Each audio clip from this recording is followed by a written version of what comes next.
दोस्तों, south Indian movie में blockbuster movie Pushpa जिसने सब मूवीज का रिकॉर्ड तोड़ा, उसका दूसरा पार्ट भी आ गया है। लेकिन दूसरा पार्ट समझने के लिए लाजमी है कि आपको पहले पार्ट की स्टोरी पता होनी चाहिए। तो इसीलिए मैं आज पहले part Pushpa the rise movie को शॉर्ट में एक्सप्लेन करूंगा, जिसकी IMDb रेटिंग है 7.6 आउट ऑफ 10। तो चलिए बगैर किसी टाइम ज़ाया किए मूवी को स्टार्ट करते हैं। मूवी के स्टार्ट में एक जंगल दिखाया गया है जो एक खास और कीमती दरख्तों से भरा हुआ है, और इस लकड़ी को लोग प्यार से लाल चंदन कहते हैं क्योंकि ये लकड़ी बहुत ही कीमती और इससे बहुत सारे इंस्ट्रूमेंट और फर्नीचर बनाया जाता है।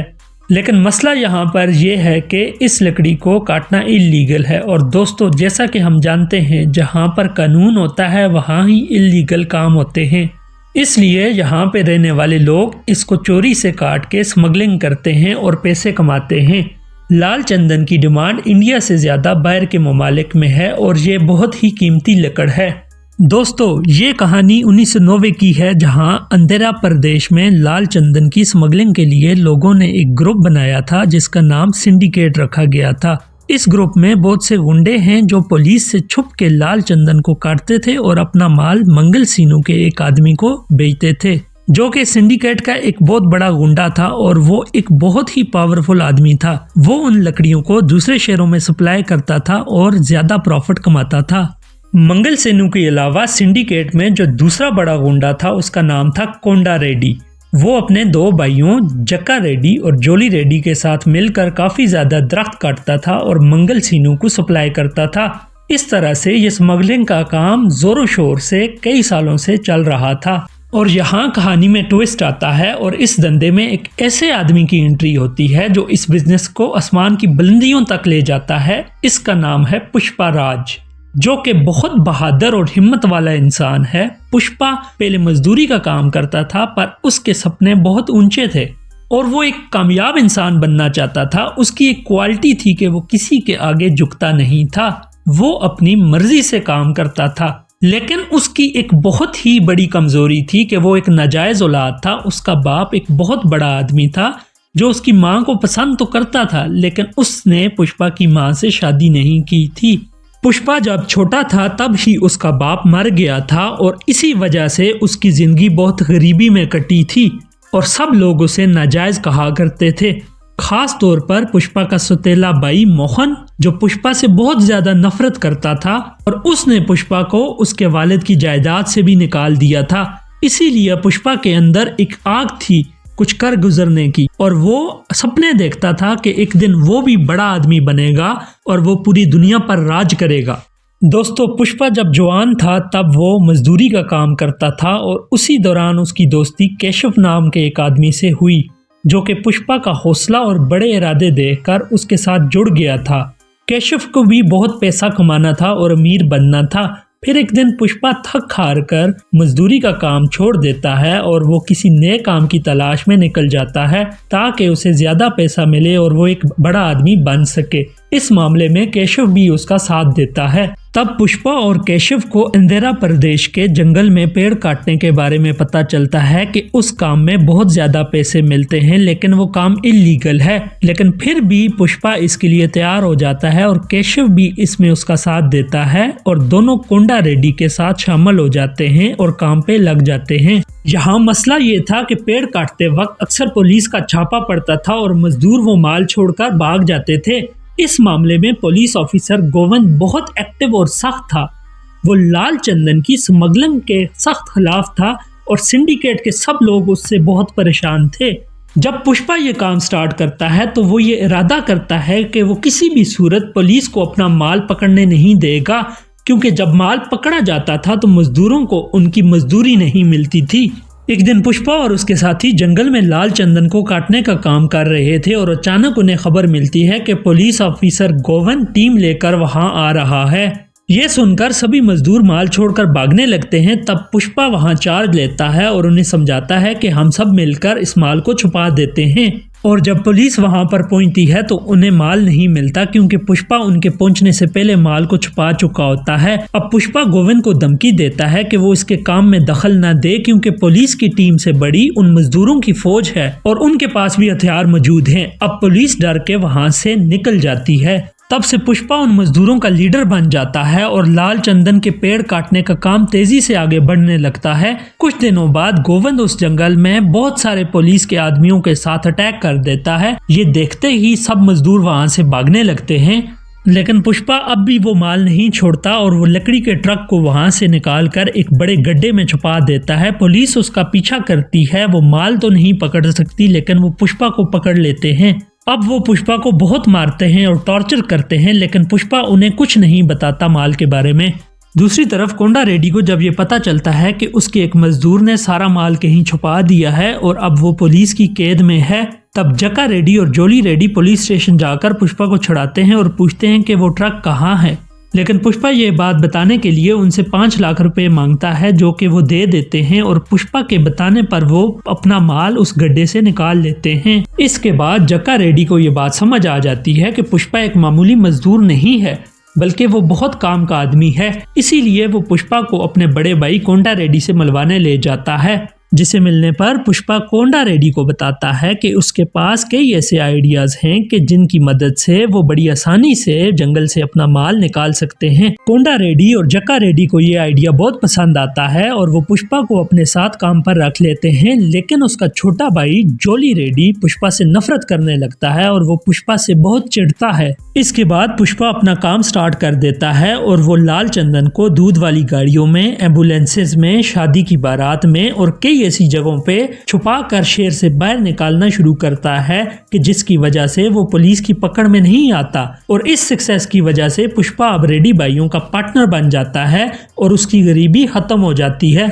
इसी दौरान पुष्पा को श्रीवली नामी एक लड़की से प्यार हो जाता है, जो कि रेड्डी गैंग के एक आदमी की बेटी थी। पुष्पा श्रीवली से शादी करना चाहता था, इसीलिए वो उसके घर अपना रिश्ता भेजता है, जिसे वो लोग एक्सेप्ट कर देते हैं और पुष्पा को रिश्ता दे देते हैं। फिर श्रीवली के घर सिगाई का फंक्शन होता है, जिसमें पुष्पा अपनी माँ और केशव के साथ जाता है। सब बहुत खुश होते हैं, लेकिन सगाई होने से पहले ही पुष्पा का सुतेला भाई मोहन आ जाता है और वो सबके सामने पुष्पा को नाजायज बोलता है और चिढ़ाता है, जिसके बाद लड़की का बाप घबरा जाता है और शर्मिंदगी के बायस वो ये रिश्ता तोड़ देते हैं। इसलिए पुष्पा गुस्से में मोहन को मारने लगता है और इसी बीच में उसकी मां को चोट लग जाती है और ये सगाई नहीं हो पाती। इसके बाद एक दिन पुलिस ऑफिसर गोविंद श्रीवली के बाप और उसके साथी को लाल चंदन के पेड़ के साथ पकड़ लेता है और वो उन दोनों को बोलता है कि अब उन्हें पुलिस का खबरी बनना होगा, नहीं तो वो उन दोनों को नहीं छोड़ेगा। इसीलिए अब वो दोनों रेड्डी गैंग में रहते हुए उनकी सब खबरें पुलिस वालों को देने लगते हैं।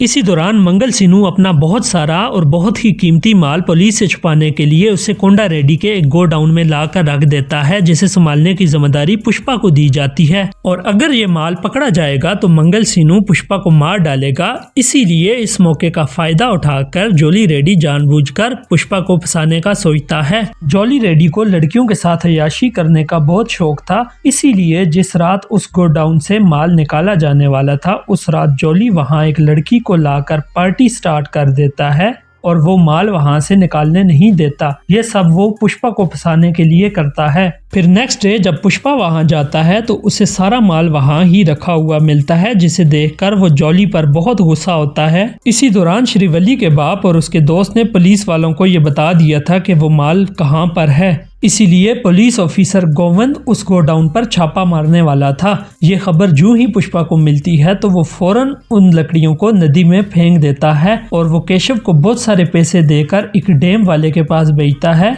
क्योंकि वो सब लकड़ियां बेची हुई उस डैम में पहुंचने वाली थीं।